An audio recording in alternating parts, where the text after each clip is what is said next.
આપણું આપણે જ બચાવવાનું હોય જી એટલે આપણા પ્રત્યે આપણને લાગણી હોય ને આપણને લાગણી હોય જી જી ગુરુજી જો કે જુનાગઢમાં જે સ્થાનિક મહાત્મા છે એ તો કાયમી ત્યાં જ રહે. એને ખબર હોય કાયમી શું થતું હોય જી જી જી બરોબર તો આ લોકો સનાતન માંથી અવારનવાર આક્રમણ કરે જી જી જો કે મહેશગીરી મહારાજ નો ભગવાન માનું જી ગુરુજી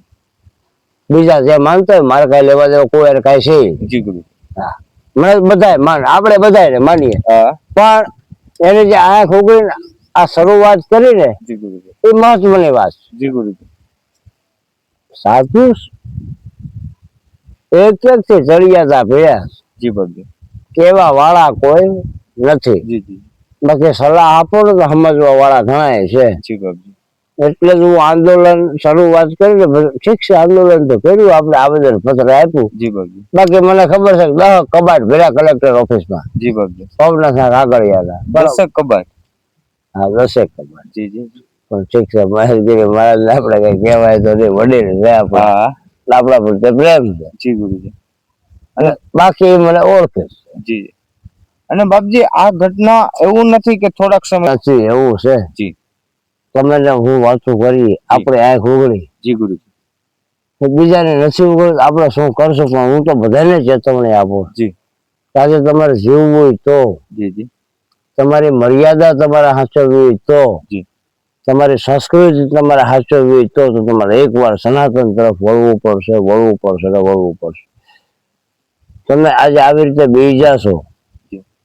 જૈન સંપ્રદાય છે સ્વામિનારાયણ સંપ્રદાય છે તમારા દેવી દેવતાઓના સ્થાન ઉપર એ કબજા કરે જી ગુરુજી તમે કોઈએ હું વિચાર કર્યો અને જો કે મારો એક વિડીયો લોન્ચ થયેલો છે એ કોમેન્ટ મેં વાંચી રહેશે જી ગુરુજી એટલે હું તો ચેલેન્જ મારીને કહું જેને કોઈને પેટમાં દુખે ને મારી હામ આવી આવજો જી ગુરુજી કોમેન્ટમાં લખીને કાંઈ મોકલતા નહીં ઢેબરે આપડાવી દઉં તમારા સરનામા ગોતી લે હાજે હું શાંતિ રાખજો મહાકાળનો બાળક છે ભૂત બનાવી દે ખાનદાન સાફ કરી નાખી તમારા હું નેગેટિવ કોમેન્ટ કરવા વાળાને ખાસ ધ્યાન રાખવું હા ચેતતા રહેજો મારાથી અને બાપજી આ હું તો હંસગીરી બાપુનો ધન્યવાદ જી લાખ લાખ વંદન કરું જી, બરાબર જી. નાની ઉંમરનો છોકરો છે જી ગુરુજી છે ભણેલો જી બાપજી અને શિક્ષક હતા પોતે જી પણ સનાતન પ્રત્યે જેને લાગણી છે ને બાપુ એને હું વંદન કરું જી જી જી જૈન રામાયણ ગોતી આપણા માટે અઘરી હતી જી ગુરુ તમે હું ન ગોતી શકીએ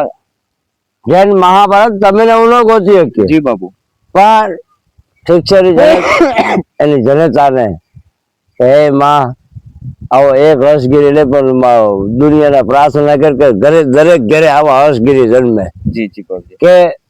જે સનાતન પ્રત્યે મેદાનમાં પડી ગયું મેદાનમાં જી બાપજી અને જી પોઈન્ટ જી સનાતન ને ખબર નહોતા અને ભૂતનાથજી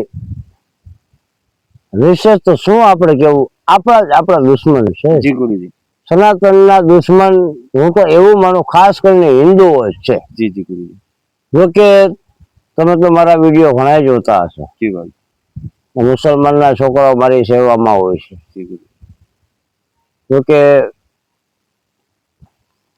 જે વ્યક્તિનું નામ લેવું મારે હાથ જોડી નામ લેવું પડે દિલાવર બાપુ અમરેલી જી ગુરુજી એના મોટા દીકરા નિજામ બાપુ એના નાના ભાઈ સફી બાપુ આપણા બધા રાખે મારે એને વંદન કરવા લાયક છે જેવા કે આજની તારીખમાં એની પરંપરા એ સાચવીને બેઠા જુનાગઢ એજાદ બાપુ સમીર બાપુ દરેક જ્ઞાતિમાંથી કમાણો જી ગુરુજી સનાતનના દુશ્મન છે કોણ જી ગુરુજી પેલા તો હિન્દુ છે જી બાપજી ચાલો આ ગાયું આ બધી કહેતા ગાયું કપાય આમ થાય ને તેમ થાય ગાયુંના ખટારા પડે છોકરાઓને મારે ગાયું લાવ્યા ક્યાંથી એને તો ઢીબો હા બાપજી હે ખોટી વાત છે રામજીભાઈ પેલા એને ઢીબા જોઈએ જી ગુરુજી એનો તો ધંધો જો આમાં જે એનો ધંધો એનો ધંધો છે કાપવાનો એ તો કાપે જી ગુરુજી વેશા કોણે જી ગુરુજી કોને તમે કહો હા સરકાર છે ને સરકાર આપણા દેશમાં કોઈને હિન્દુ મુસલમાન ને ખબર નહોતી. આ રાજનીતિ આવી ને પછી બધાને ખબર પડી કે આને હિન્દુ કહેવાય, આને મુસલમાન કહેવાય. બાકી હિન્દુ કોને કહેવાય ને મુસલમાન કહેવાય કોઈને ખબર નથી. મારા વિડીયો મુકાય, તમે જોઈ લેજો કોણ હિન્દુ છે ને કોણ મુસલમાન છે.